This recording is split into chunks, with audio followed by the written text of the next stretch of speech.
श्रोते तो काळ होता 150 वर्षांपूर्वीचा। छत्रपती ताराराणींचं कोल्हापूर पोरकं झालं होतं। राज्य होतं पण कर्तृत्ववान राजाच नव्हता। मंदिर होतं पण गाभाऱ्यात देवच नव्हता।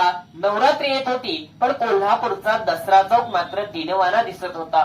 कोल्हापूर संस्थांच्या इतिहासात एक अंधार युगच नांदत होतं आणि करवीरची प्रजा महालक्ष्मीला मनोमन साकडं घालीत होती। आमच्या अस्मितेचं रक्षण करणारा छत्रपती आम्हाला लाभू दे। कोल्हापूरच्या अंबाबाईनं आणि डोंगरावरच्या ज्योतिबानं रयतेच्या हृदयाची हाक ऐकली आणि शाहू महाराज कोल्हापूर संस्थांचे छत्रपती झाले।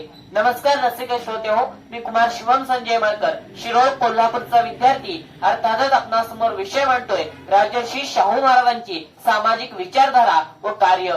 श्रोते, राजर्षी शाहू महाराज अधिकार पदावर विराजमान झाले तेव्हा एकीकडे देशभर स्वातंत्र्याचा वणवा पेटला होता। इंग्रजांविरुद्ध भारतीयांचा असंतोष शिगेला पोहोचला होता, तर दुसरीकडे अस्पृश्यता, जातीय विषमता आणि उच्च नीचता यांच्या साखळदंडात बहुजन समाज अक्षरशः भरडून निघत होता।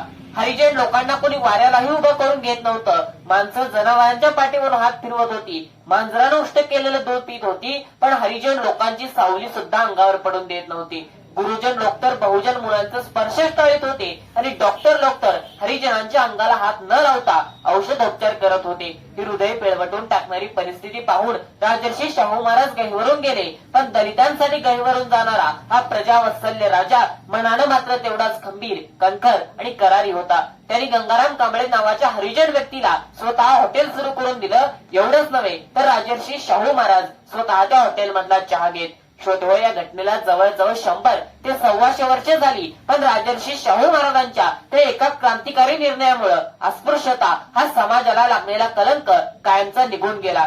श्रोते, राजर्षी शाहू महाराजांचं व्यक्तिमत्व हे बहुआयामी होतं, कारण भारतीय समाजाला लागलेले दोन मोठे रोग म्हणजे अज्ञान आणि दारिद्र्य, आणि याचं मूळ कारण म्हणजे शिक्षणाचा अभाव। म्हणूनच या देशातील 12 वर्षाच्या आतील सर्व मुलामुलींना प्राथमिक शिक्षण मोफत आणि सक्तीचं करावं म्हणून पहिला आग्रह धरला तो महात्मा ज्योतिराव फुलेंनी, आणि त्याची पहिली अंमलबजावणी केली राजर्षी शाहू महाराजांनी। श्रोते, राजर्षी शाहू महाराज असं म्हणतात की आजच्या समाजाची विपन्नावस्था दूर करायची असेल आणि उद्याचा समाज हा समृद्ध, संपन्न आणि बलवान बनवायचा असेल तर बहुजन समाजातून उत्तम शेतकरी, उत्तम व्यापारी, उत्तम उद्योगपती आणि उत्तम नागरिक तयार झाले पाहिजेत, आणि त्यासाठी शिक्षणाची गंगा गोरगरिबांच्या उंबरठ्यापर्यंत नेली पाहिजे।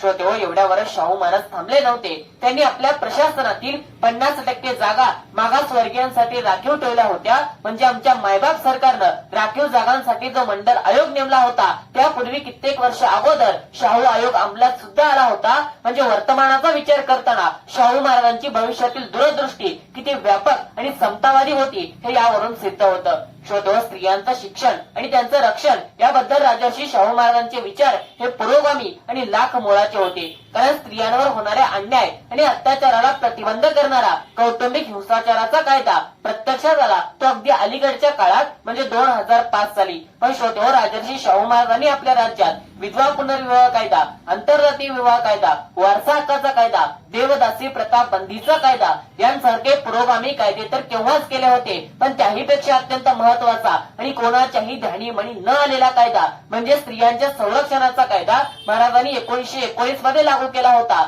जो आमच्या पुरोगामी सरकारनं लागू केला 2005 मध्ये। म्हणजे सरकारपेक्षा तब्बल 85 वर्ष पुढे पाऊल टाकणारा असा एक पुरोगामी राजा या भारतवर्षात होऊन गेला। ही गोष्ट येणाऱ्या अनेक पिढ्यांसाठी भूषण ठरेल। श्रोते, देशाला स्वातंत्र्य मिळून जवळजवळ 70 वर्षाहून अधिक काळ लोटला, पण शाहू महाराजांनी 100 वर्षांपूर्वी शेतकरी, शेतमजूर, कामगार, शेती, सहकार, उद्योगधंदे या संबंधीची भूमिका मांडली होती किंवा त्या संबंधीचे विचार मांडले होते ते मला आजही निकडीचे वाटतात। कारण 10 नोव्हेंबर 1918 मध्ये मुंबईच्या परळ भागात जवळजवळ 10,000 कामगारांसमोर बोलताना राजर्षी शाहू महाराज असं म्हणाले होते की मजुरांची पिळवणूक करणाऱ्या भांडवलशाहीला वटणीवर आणण्यासाठी हजारो मजूर कामगारांनी संघटित व्हायला हवं आणि आपली ताकद दाखवायला हवी, कारण गवताच्या एका काळीत फारशी ताकद नसते, पण अशा अनेक काळ्यांचा वेठ वळला तर त्यांना हत्तीलाही बांधून ठेवता येतं. म्हणून सर्व कामगार मजुरांनी संघटित व्हायला हवं आणि आपल्या हक्कासाठी लढणारा आपला प्रतिनिधी थेट पार्लमेंटमध्ये पाठवायला हवा.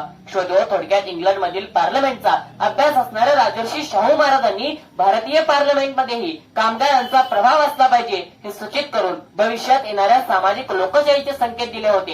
हे नक्की शोधो राजर्षी शाहू महाराजांनी 1902 मध्ये युरोपचा प्रवास केला होता. तिथल्या भौतिक प्रगतीने ते प्रभावित झाले होते. तिथल्या नैसर्गिक साधन संपत्तीचा युरोपीय लोकांनी खूप कल्पकतेने वापर केला होता. युरोपातील धरणे पाहून राजर्षी शाहू महाराजांना असे वाटले की आपणही आपल्या भागात अशी धरणे बांधून आपलंही राज्य समृद्ध आणि संपन्न का बनवू नये.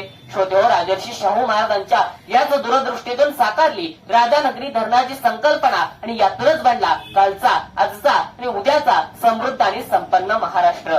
शोधो राजर्षी शाहू महाराजांचं व्यक्तिमत्व हे बहुआयामी होतं, कारण ते जसे लोकराजा किंवा रयतेगा राजा या पदास योग्य होते तसे ते रसिक होते, कलाप्रेमी होते, कुस्तीगीर होते आणि शिकारी सुद्धा होते. खवळलेल्या वाघावर निशस्त्र चाल करून त्याला ठार करणारे, खासबाग मैदानात देशातील नामांकित मल्लांचा आखाडा भरवणारे, कोल्हापूरच्या शाहूपुरीत देशातील पहिली गुळाची बाजारपेठ स्थापन करणारे, वसतिगृह चळवळीच्या माध्यमातून महाराष्ट्राचा शैक्षणिक कायापालट करणारे, विदेशात शिक्षण घेऊन परतलेल्या डॉक्टर बाबासाहेब आंबेडकरांच्या विद्वत्तेचा कोल्हापूर शहरात यथोचित गौरव करणारे, आपले गुरु श्री फेदर सर यांचा प्रत्येक शब्द अगदी फुलासारखा झेलणारे doctor Karmaveer Bhaurao Patil, doctor JP. Naik, लोकनेते बाळासाहेब देसाई, कलायोगी आनंदराव पेंटर, बाबूराव पेंटर, आबालाल रहमान, बालगंधर्व भाई माधवराव बागल. श्रोते हो, ही राजर्षी शाहू महाराजांनी महाराष्ट्राच्या कालपटावर कोरलेली दिमाखदार लेणी होती. थोडक्यात श्रोते हो, कला, क्रीडा, साहित्य, नाट्य,